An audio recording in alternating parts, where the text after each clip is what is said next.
going to have an impact on someone's life. And so, without further ado, it is my honor to introduce you to the lovely Sydney Wagner.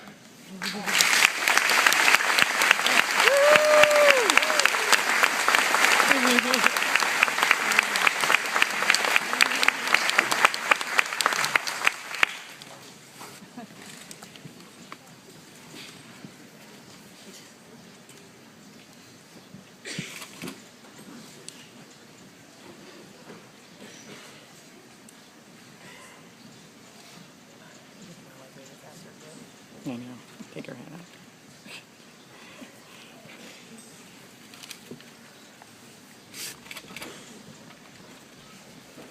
We are taught to take a path that is certain, one that is guaranteed to lead to a stable life.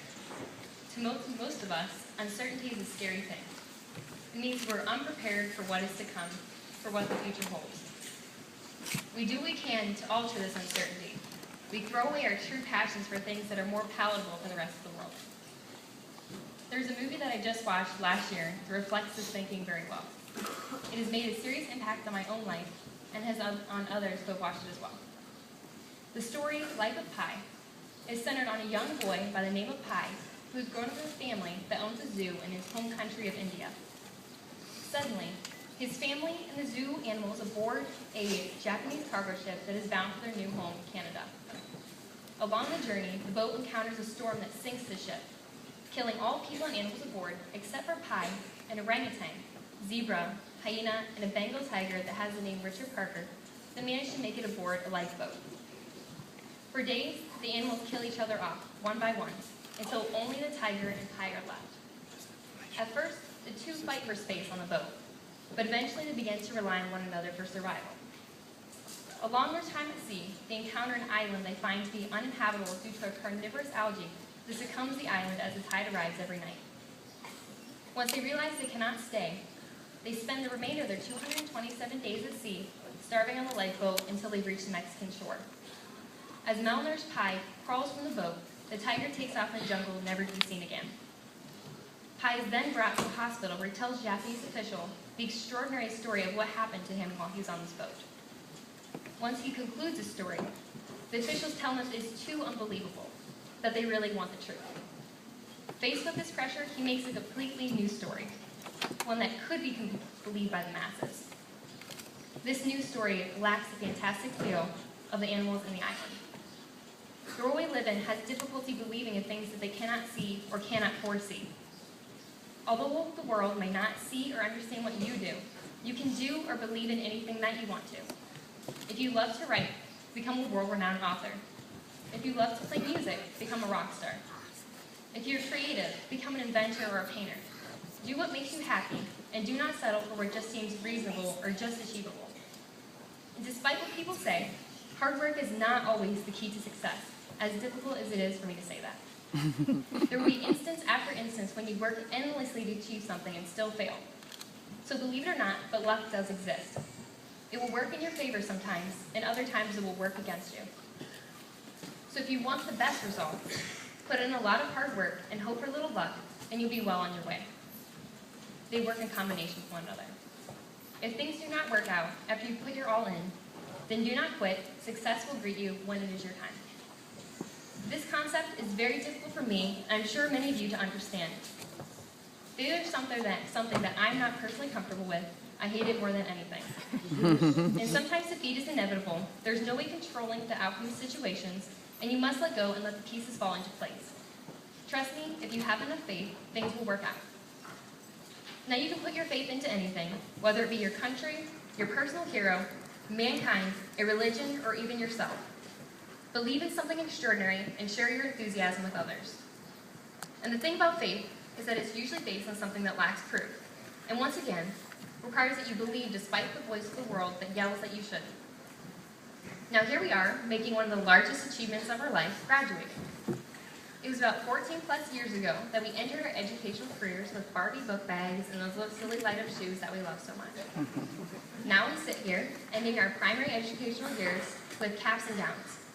We doubted ourselves along the way, wondering whether it was humanly possible to finish a science fair project the night before us due, or if we could sleep during class while looking like we were still awake.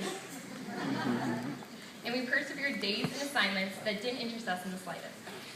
But we still did it, and along the way we made lifelong friends, and we discovered our true passions in life. And thankfully, we also survived the end of the world. Now, ever since we can remember, we have gone to school. 7 hours a day, 5 days a week, 180 days out of the year, we spent in a classroom learning. In this time, it has been teachers and administrators who have helped give us valuable lessons. Mr. Scheck taught us how to think deeply, and that yardsticks are apparently useful in this process. Dr. B let us know what hard work and being a nerd really looks like. And Mr. Lasko showed us what kindness truly looks like. I'm sure many other teachers taught you things that will stick with you as well. They took an interest in every one of our lives and made it their personal duty to mold our character for the better. I mean, we all turned out pretty well, I have to say. So before you leave Black River, I ask that you personally thank the teachers who made a difference in your life. And even more importantly, thank your parents. Without them, you wouldn't be sitting here.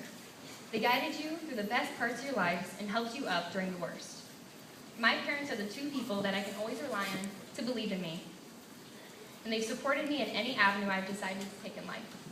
And despite what you all may think, they usually know best. So thank you, Mom and Dad, I love you. So personally, with the help of some teachers, I found my love for science.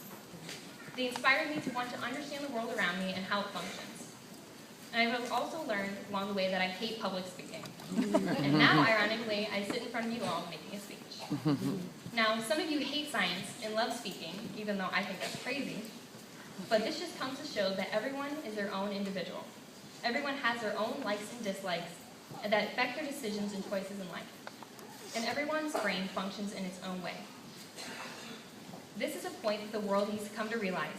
The sooner we begin to embrace every sort of brain process, the better. Just because an individual is a bad test taker does not mean that they're not intelligent. Just because someone is lazy in school does not mean that this lack of effort translates into other parts of their lives. Albert Einstein has this amazing quote that states, "Everybody is a genius, but if you judge a fish by its ability to climb a tree, it will live its whole life believing that it's stupid." I'm here to say that each and every one of you are geniuses in your own right. You all have your own gifts and talents that set you apart from one another. Do not let the standards of the world let you believe otherwise. Now today is yours to celebrate your achievement and officially ends one chapter in your life and the beginning of another. Don't let meaningful relationships fade, memories be lost, and lessons be forgotten. And this is for Mr. Feachup. Remember, time keeps flowing like a river, so make the most of every moment.